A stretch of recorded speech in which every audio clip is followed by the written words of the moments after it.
Live from the National News Studio, Sri Lanka.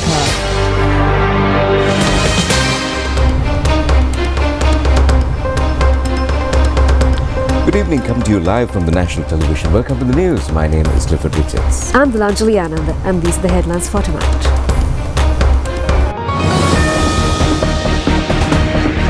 All arrangements are being made for the advanced level examination, which will commence tomorrow throughout the island.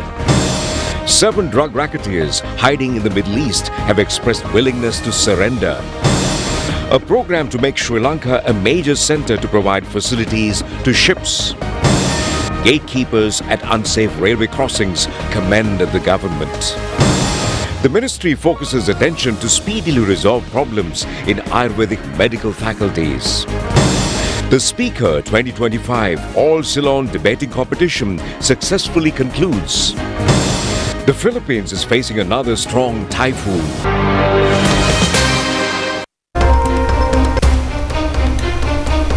We're now moving on to the stories in detail. Commissioner General of Examinations A.K.'s Indika Kumar says that all arrangements are in place to hold the GCE Advanced Level Examination.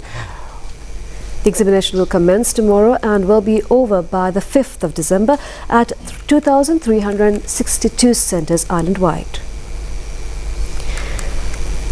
345,525 candidates are appearing for this year's examination. This include 246,521 school candidates and 94,004 private candidates. Commissioner General of Examinations A.K.'s Indika Kumar says that preparations are in place for this year's annual examination in all areas of the island.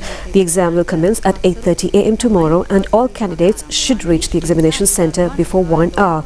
The afternoon examination will start at 1 p.m. and the concerned candidates are requested to come to the centre at 12 noon. On Fridays, the afternoon examination will commence at 2 p.m. The candidates should carry the certified admission card and identity card, valid driving license or passport to provide identity. The Disaster Management Centre has taken steps to implement a special disaster management program taking into consideration the inclement weather condition prevailing in certain areas of the island during the GC Advanced Level Examination. Media spokesman of the Disaster Management Centre, Pradeep Kodipilli, said that all arrangements will continue throughout 24 hours. All officials of the Department of Examination, in collaboration with the Disaster Management Unit, will implement the plan. Hotline number 177 is in place in case of an emergency, with new telephone number for the duration of the examination. They are 011 366 8119, 011 366 8026, 011 366 8032 and 011 366 8087.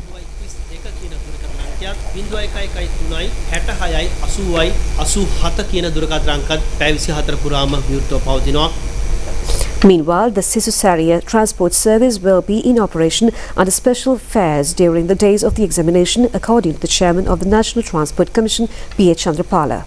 Chairman of the National Transport Commission, P.H. Chandrapala, pointed out that with the funds provided by the Treasury, SRTB buses and private buses will be engaged for the transportation of candidates. The government will provide a sum of 118 rupees per kilometre to the transport operators and bus owners as a special fare. The students will be able to pay 50% of the bus fare while travelling to the examination centres. Public Security Minister Anand Vijaypala says that 7 Sri Lankan drug racketeers hiding in the Middle East have expressed a willingness to surrender to local authorities. Well, the minister made these remarks while attending the Colombo district operations of the National Anti-Drug Campaign, A Nation United. Well, the event held at the Colombo District Secretariat was also attended by Minister of Justice Harshan Ranakara, Deputy Minister Sunil Watagala and IGP Priyantha Veerasuriya and a group. The minister said that the National Steering Council was established under the leadership of the President to confront the problem of narcotic addiction. The operations carried out under a Nation United campaign has been able to arrest 5,300 persons in 4 operations conducted during the first 4 days. It has also been observed that the situation in the Colombo district was extremely complex, and also the spread of drug addiction has more in other areas as well. The minister also said that the information on 800 drug-related events has been conveyed over the hotline 1818. In 4 days, the measures are being held also to special training 250 advisors of the task of rehabilitating youth addicted to narcotics. The minister also said that it is a national responsibility to eradicate the drug menace from the society. Operations continue unabated to apprehend racketeers as well as distributors. Information relating to the drug menace is being received in large extent. 7 racketeers in the Middle East have expressed their willingness to surrender to the government and to seek pardon. The minister has expressed hope of fulfilling their target to eliminate the scourge of drugs. Various sectors of the society have pointed out that the government has presented a development-oriented budget this year. President of the Association of Free Trade Zone Investors, Damik Fernando, said that in a positive feature, a development-oriented budget has been presented this year, going beyond the economic stability. It is satisfying that positive and strategic proposals have been presented in order to encourage investments through the budget, he pointed out. Venerable Vijitapure Vilmarathna Thera, Professor Emeritus, University of Colombo, predicted the economy of the country will reach fairly good stage in the future. The active participation of government employees and the general public is extremely important, since this cannot be achieved alone by the President and the Cabinet along with the parliamentarians, the Thera stressed. All should join hands in this effort, setting aside narrow political targets. Gatekeepers of unsafe railway crossings have extended their strong appreciation to the government for taking measures to increase their monthly allowance to 15,000 rupees. Well, currently they are being paid a monthly sum of 7,500 rupees for an 8-hour daily work shift. Well, it has been mentioned that the consistent occurrence of accidents at common dangerous railway crossings resulting in substantial loss of lives annually. A considerable number of victims become lifelong disabled persons. To alleviate this situation, the government has decided to deploy 1,000 persons as gatekeepers at unprotected railway crossings. President Andukumar Dissanayake, in his capacity as Minister of Finance, has proposed in the recent budget to increase the allowance to 15,000 rupees. A sum of 20 million rupees is to be set aside to fulfill this objective.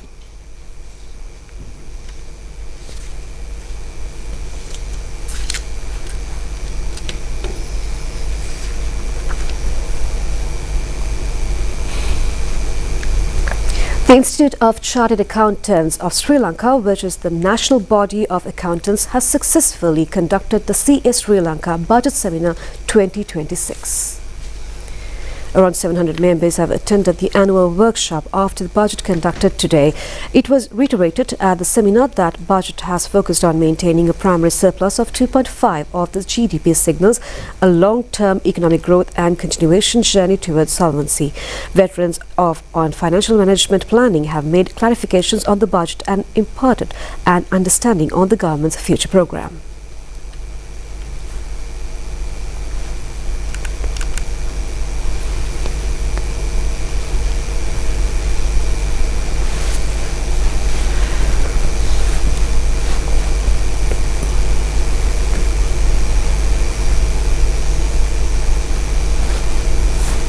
So I see 2 kinds of budget proposals even in this budget. Some I call budget proposal concepts. They're not really proposals, right? So they're ideas. I'll do export development. That's okay. But others are very concrete, specific proposals. Say we will put so much money into this. Then we'd like to see some economic analysis, right? And I used to say just 3 pages even. That tells you why this makes sense, how you got the costing, and how you came up with the details of what you should do. So I think it's very important to have the, one of the big, I think, improvements we all agree that we've seen in the last year is this idea that the discretionary vested interests, what we call corruption dynamics, have been actually significantly diminished. And that seems quite apparent to everyone. According to Minister of Ports and Civil Aviation Services, Andhra Karunatilaka, it is expected to convert Sri Lanka into a main supply centre, providing facilities for cargo ships in the Indian Ocean. The minister made these comments addressing the 36th annual conference of the Association of Container Transportation Owners. The conference was held in Colombo yesterday, led by Minister Andhra Karunatilaka, and was attended by a group of officials including the chairman of the Sri Lanka Ports Authority, Sirimevan Ranasinghe.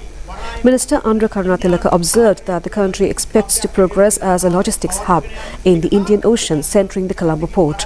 In order to make it a success, the necessary modernization has to be provided for both the port and the airport. A successful supply chain is necessary, along with smart supply chain management system for the country, which is achievable. Initial steps have already been taken to establish efficiency via a communication system for the port and the airport as well. Steps should also be taken to maintain an efficient and a more modern safety service in all institutions. The English Medium Junior and Senior Division events of the Speaker 2025 All Ceylon Schools Debating Competition organized by National Television was held at the SLRC premises today. Well, the program series is being conducted in parallel to the International Media Conference in Climate Action and Disaster Prevention of the Asia-Pacific Broadcasting Union. More than 100 orators selected online under the approval of the Minister of Education have taken part in the program. They are competing in modern methodologies relating to personal communication. Another special feature of this is that all rules and regulations as well as models of the competition have been prepared by well-known speakers and judges involved in debating. Well, we'll take a short break and we'll be back with more local stories shortly.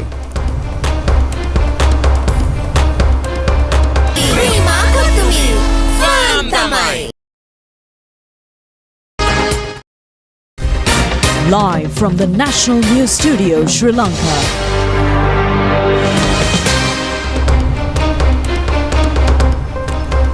Welcome back to the news, and we have more local stories. Well, a special discussion to solve problems in Ayurveda medical faculties affiliated to government universities was held recently at the Ministry of Health and Mass Media under the patronage of Minister Dr. Nalinda Jayatissa. Attention was paid to streamline the relevant chemical training for the indigenous medicine graduate courses in government universities of the country. The discussions were held centered on matters as the internship training of Ayurveda, Siddha and Unani students, direction of students who followed indigenous medical courses, considering the problems of Siddha medicine along with other aspects. The minister took steps to provide on-the-spot solutions after discussing a number of them with officials where solutions could be provided. Possibility of provided solutions to a number of other problems was also taken into account. In a special feature, representatives of students' unions took steps to present their views and proposals to the minister in an extremely cordial manner. In order to digitally transform the free medical service of this country, a special discussion to establish an operational committee was held recently at the Ministry of Health and Mass Media Auditorium led by Minister Dr. Nalinda Jayatissa. The possibility of digital transformation to suit the national health policy to be implemented during the next 10 years in the health service and short and long-term methodologies to be followed in this regard were widely reviewed. The discussions also focused on the establishment of a strategic framework for digitalization, improvement of health safety infrastructure, and to include and implement main projects related to it with international assistance. Attention was also paid to the main concepts of digital transformation and requirements. We're now moving on to more local news items in brief. 5 persons of the same family received injuries when a 3-wheeler travelling from Thalukale to Udupusella in Norelia overturned. The Nanua police said that the injured were admitted to the Norelia District Hospital and also the accident has occurred due to speeding. A fire broke out in the noon today at a shopping complex of the Municipal Council on the main street Ambalangoda. 5 shops were damaged due to the fire according to sources, and also police said that the first fire broke out at a shop of electrical equipment. The Gaul Fire Brigade successfully doused the fire. A wild elephant entered the Tunekano village in Vallavai last night and caused extensive damage to houses and crops. According to villagers, a big wound is visible on the front leg of the elephant. They request the concerned authority to take steps to protect their lives and properties from this wild elephant. A special program was held recently to provide a practical experience on blacksmithing industry to students who are appearing in the 2026 Grade 5 Scholarship Examination for students of the Hinguragoda Primary School. It was organized by the principal and staff of the school. And we have news on the latest development projects. The Unkan, the Sangli Bridge in Matale was visited with the people yesterday. The government has spent 7.9 million rupees for the new bridge under the Thriving Nation Beautiful Life program. The Minister of Rural Development and Social Empowerment was in charge of the allocation of funds. Deputy Minister Gamagedra Disanaika has presided over the opening ceremony. The bridge brings benefits to around 500 families as it connects the Amban Ganga Korale with the Matale Division Secretariat Division. This bridge would also become a novel experience for the tourists as well. Norelia District Parliamentarian Manjula Suravirarachi has taken the initiative to develop the Maskelia Sripada Road by reconstructing it with carpeting today. Well, the weather getting a little unfavorable again. Showers or thunder showers might occur at many places in the island after 1 p.m. today. And according to the Department of Meteorology, a fairly heavy falls exceeding 75 millimeters might occur at certain places in the Uva, southern and also the Sabragamur and also the central provinces and certain places in the Ampara district as per the weather communique of the Met Department. Well, the Met Department informs the public to take necessary steps to minimize dangers that might occur due to localized strong winds and lightning which will accompany thunder showers. Showers or thunder showers might occur in the sea areas intermittently from Puttalam to Pothuvel via Colombo, Gaul and Hambantota. Showers might be experienced during the evening and night at other sea areas, the communique added.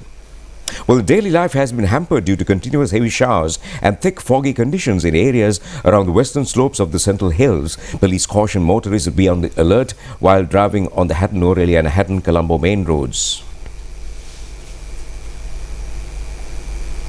Well, we'll take a short break and we'll be back with international stories shortly.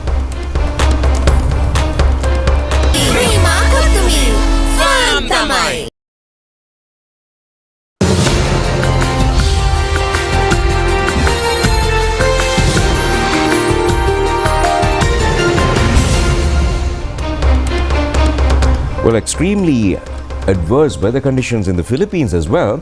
Well, more than 900,000 people have been evacuated in the Philippines as Super Typhoon Fangwong closes in on the country. The storm is expected to make landfall on Sunday night, bringing destructive winds and intense rainfall. Fangwong has strengthened to a super typhoon, packing sustained winds of about 185 kilometers per hour and gusts reaching 230. The eastern Bacol region was first hit this morning, and the storm is forecast to cross Luzon later tonight. Authorities warned severe flooding and landslides with more than 200 millimeters of rain expected in parts of Luzon and up to 200 millimeters in Metro Manila. Many schools have cancelled classes. Nearly 300 flights have been grounded. The coastal hotels and Aurora have been fully evacuated. Rescue operations in earlier disaster zones have been suspended as the new storm approaches. Forecasters say Fangwong may weaken after landfall, but is expected to maintain typhoon intensity as it cracks across Luzon. Luzon is the largest and the most populated island in the Philippines. Emergency officials are urging communities to remain on high alert. Well, moving on to the U.S., air travel across the United States has been thrown into disarray as the federal government shutdown enters its 39th day. Well, thousands of flights have been cancelled or delayed after the Federal Aviation Administration ordered airlines to cut traffic nationwide. More than 1,400 flights to, from or within the United States were cancelled, with nearly 6,000 more delayed as the federal government shutdown continues to strain the nation's aviation system. The Federal Aviation Administration, responsible for regulating all civil aviation, has reduced air travel capacity by up to 10% at some of the country's busiest airports. The move follows reports of fatigue among air traffic controllers who have been working without pay since the shutdown began on the 1st of October. Well, New York Liberty International experienced some of the severest impacts, with arrivals delayed more than 4 hours. Significant cancellations were also recorded at Charlotte, Douglas and also Chicago O'Hare. Airlines are calling on congressional leaders to reach an immediate resolution as the impasse between the Republicans and Democrats deepens. Now, the Global Peace Prayer Festival in Thimphu, Bhutan is drawing thousands in a vibrant celebration of spirituality and compassion. The Global Peace Prayer Festival is underway in Bhutan's capital, Thimphu. where thousands of Buddhist monks, devotees and peace seekers from around the world have gathered to offer collective prayers for global harmony. India's Union Minister of Social Justice and Empowerment, Dr. Virendra Kumar, attended the event alongside an Indian delegation and members of Bhutan's royal family, underscoring the deep spiritual and cultural ties between the two countries. The festival highlights the timeless teachings of Lord Buddha and serves as a significant platform for promoting peace, compassion and regional friendship.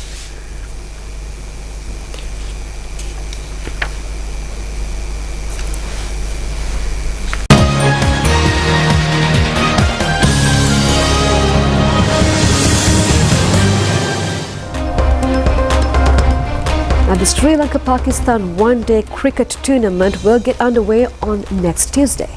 Well, the Sri Lankan team, which left the island yesterday, were given a rousing welcome that's in Pakistan.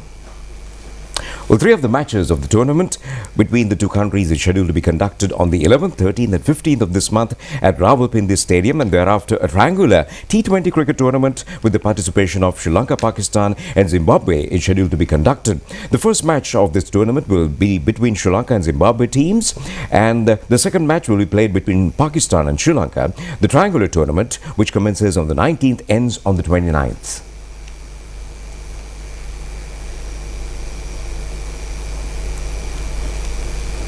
A Sri Lankan team is scheduled to leave the island to take part in the modern form of 2025 Pentathlon Asian Tournament and the qualifying competitions of the pentathlon events of the 2026 Asian Games. The team met Minister of Sports Sunil Kumar Gamage yesterday. The pentathlon tournament will be conducted in Japan from tomorrow, and that's till the 16th of. Well, that's all the news we do have for you, and do enjoy the rest of the programs together with Dilanjali. This is Clifford wishing you a good night. Good night.